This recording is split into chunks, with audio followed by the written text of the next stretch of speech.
Alright guys, I'm back with my review of WWE SummerSlam 2013. A lot to talk about on this show. To start with, I want to say that it was a good show. Damn good show, actually.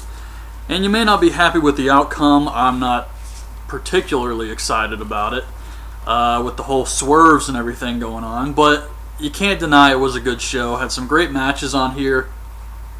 So I was happy with this. Starting with the pre-show, you got Booker T on the panel, along with Vicky Guerrero, a homeless Shawn Michaels. All three guys wanted Daniel Bryan to win the title tonight. We get Ambrose versus RVD for the U.S. title. Fans were behind both guys here. Ambrose definitely had his share of fans out there. And RVD goes for the frog splash, but Rollins and Reigns' music hits. They start to come down to the ring. The Mark Henry's music hits, then Big Show. And they all come out, and the match continues. RVD eventually goes for the frog splash, or hits the frog splash. Reigns runs in and spears him, and the Shield escapes before Mark Henry and Big Show can even get to him. But it was a good match. It was alright. So then we get Miz, who comes out, and he's the host of SummerSlam. And Fandango interrupts him, and this is a recurring little joke they do throughout the show, with Fandango interrupting Miz. JoJo sings the national anthem, and then we get Bray Wyatt versus Kane in the Ring of Fire match. You would think Kane would be afraid of fire since he was burned and everything, kind of like how Jason's afraid of water, but it was Kane's idea to do this match. Basically, the ring was surrounded by fire, and the fire would shoot up whenever they would take a big bump. And it looked cool and everything. But then Luke Harper tries to throw or hand Bray Wyatt a kendo stick. And this was so stupid. Instead of throwing it into the ring like any normal person, he tries to hand it to him. When the fire shoots up, he freaks out like he's Frankenstein. It was just retarded. And eventually the kendo stick catches on fire. And they have these firemen standing around the ring. I thought maybe one of them would be a family member in disguise or something, but no, they're just firemen. And he sprays the kendo stick, which is barely on fire, with a fire extinguisher. So Rowan grabs the fire extinguisher and tries to put out the flames. It doesn't work. And Kane starts choke slamming Bray Wyatt. He hits like 2 choke slams. He signals for the tombstone. And the family has to get in there to save Bray Wyatt. So they take a blanket and they throw it on the flames, and then they move the steps over and they just walk into the ring. Well, how come the flames didn't shoot up then? Why'd the flames stop shooting up all of a sudden? Because they were shooting up when he was trying to hand him the kendo stick. So I didn't really, care for that.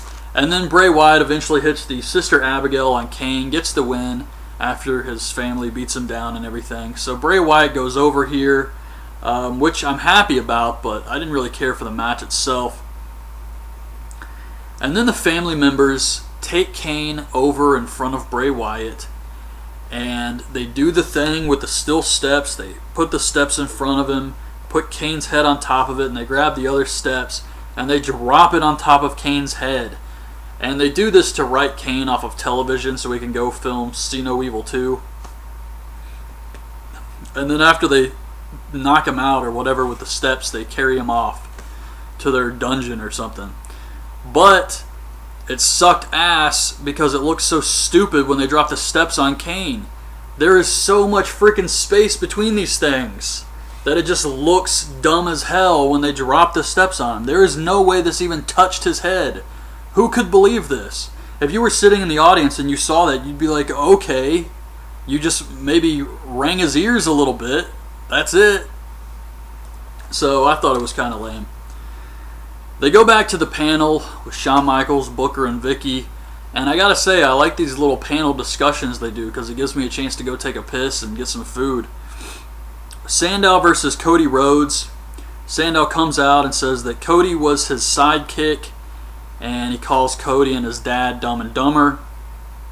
Cody has shaved his mustache. Decent match here. I thought this was pretty good stuff with Sandow and Cody going back and forth.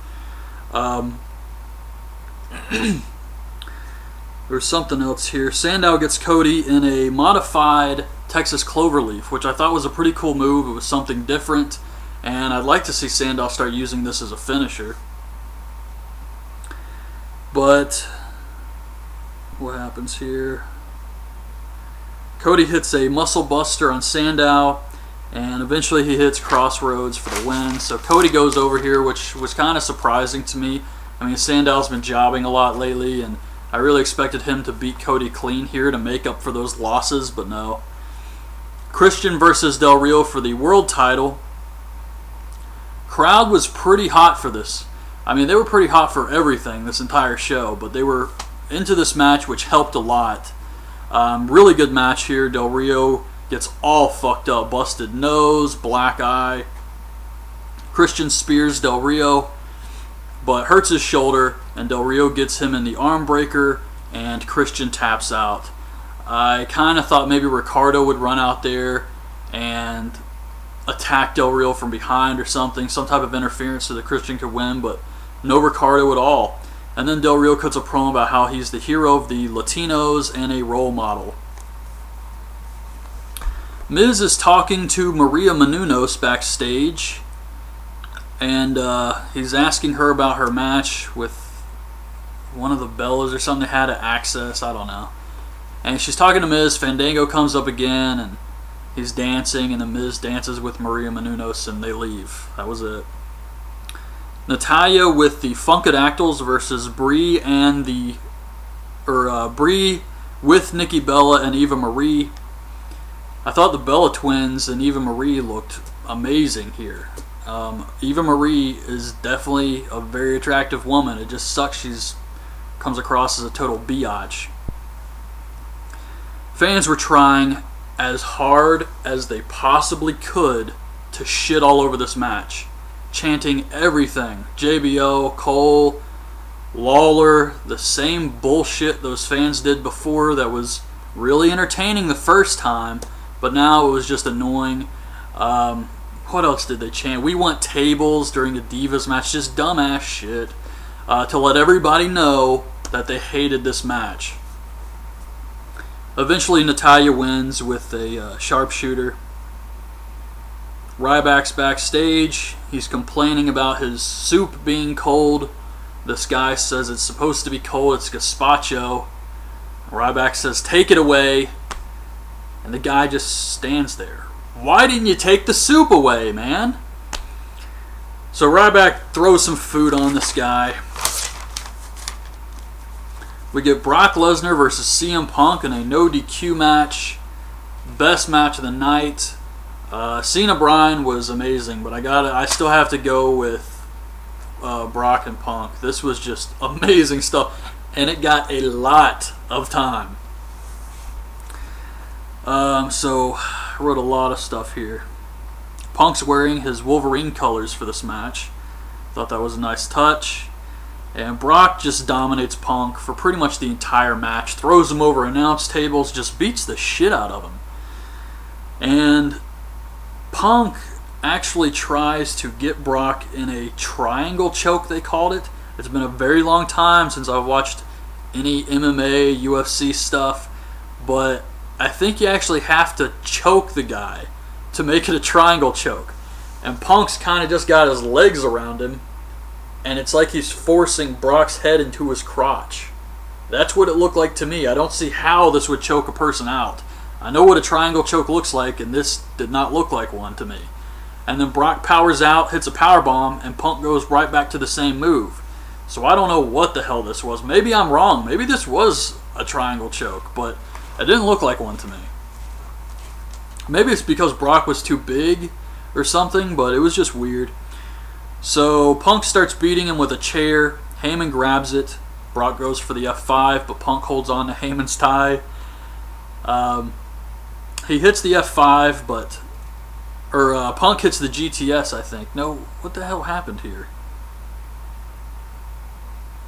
I wrote he hits the F5, but Heyman breaks it up, but that doesn't make any sense. I can't remember.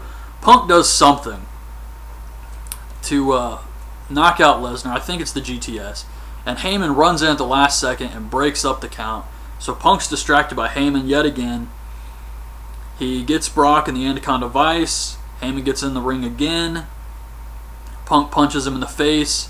Gets Heyman in the Anaconda Vice. And then Brock starts beating Punk with a chair. And he hits the F5 on the chair for the win. But it was a great match. I'm glad Brock Lesnar went over here. He needed this win. They can continue the feud. And this was the first match they've had. And it was pretty damn good. So I'd like to see this feud continue. But yeah, Heyman basically cost Punk the match. But yeah, great stuff here. Definitely check this one out. We get Dolph Ziggler and Caitlyn versus Biggie and AJ. They showed this guy. Normally I wouldn't mention crap like this. The Doritos Splash winner. I can't even remember his name. But they had some guy who they asked if he would let Mark Henry splash him. And then he won all this stuff for SummerSlam, tickets to SummerSlam, backstage and all that. And he let Mark Henry splash him, so he's the Doritos winner. Whatever. The only reason I even mention it now is I like this a lot because it reminded me of the old contests they would do in WWE, especially in the 90s. And there was one in particular I remember, and it was a SummerSlam show, I believe, where you could win a coffin full of money. Like an Undertaker coffin, full of cash. But you had to pick like the key to unlock the coffin, and there was like 1,000 fucking keys, so there was no way anybody was gonna win this money. And they had these two guys come to try. And I still remember this, I have it on a VHS tape somewhere. And they had Sonny out there and Sable as the valets and everything. They would pick the keys for you, and you got to pick one key out of all these freaking keys. And of course the guys didn't win, but for some reason that sticks out in my mind so much. But yeah, that was pretty cool. So back to the match.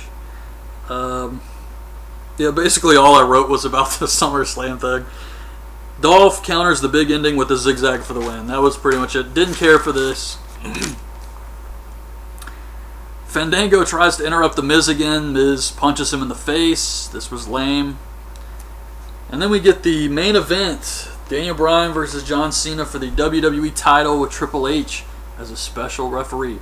I actually wrote down, I swear to God, I wrote down before this match, I think Triple H is going to turn on Daniel Bryan.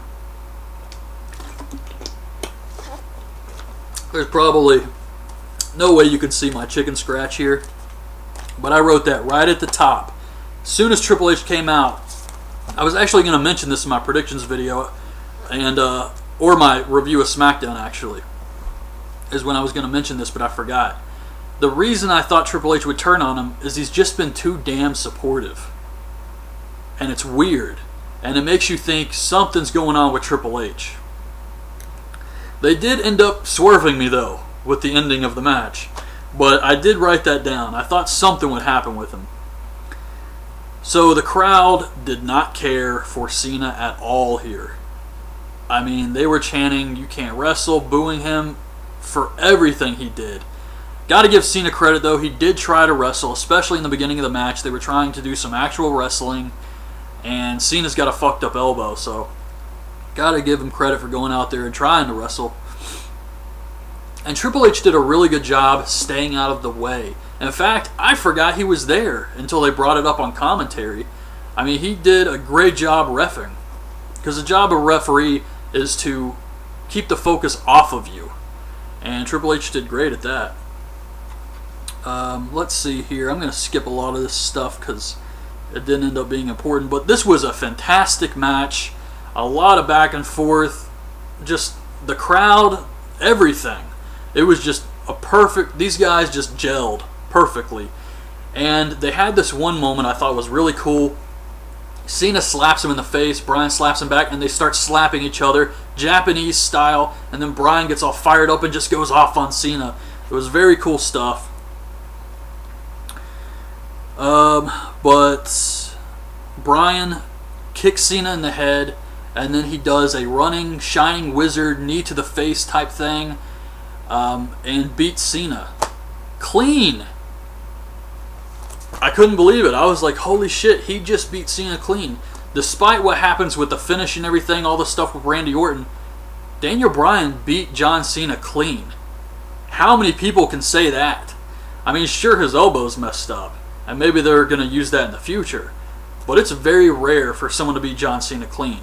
So this is a huge milestone. This is almost better than winning the title. But Daniel Bryan wins the title here, and they do pyro, confetti, the works. I mean, this was just awesome stuff. I was very happy. I actually wrote down Nigel McGuinness is going to cry himself to sleep after this. So Orton comes out, and he's got the briefcase, and he holds it up. And I was thinking, they don't got enough time, man. It was like 10:50 or something. They're usually in the show around this time. So I was like, they don't have enough time for anything here. So Orton starts to walk away, and I was like, yeah, that's all they're going to do. Daniel Bryan's the champion, man. Yes. And then Orton turns around. And then Triple H hits the pedigree on Daniel Bryan. Orton gets in the ring, cashes in, and becomes the new champion. So, that was it. I guess there's going to be little snakes or something on the side of the belt on Raw, but Randy Orton is the champion now. I'm trying to look at the positives here. Daniel Bryan beat Cena clean, and at least we got a Randy Orton heel turn. So it wasn't all bad. I mean, like everybody else, I'd like to see Daniel Bryan as the champion, but I'm trying to look at the glass as half full. And there was some positive stuff that came out of the show. The matches were awesome. They did a good job building this show up. I really can't think of anything negative to say. The finish didn't go the way I personally, as a fan, would like to see it go, but I still can't say the show sucked because of it. So anyways, that's my review of SummerSlam. This was a good pay-per-view. One of the best pay-per-views of the year, actually. So hope you guys liked the video. Leave your thoughts on SummerSlam in the comments, and thanks for watching.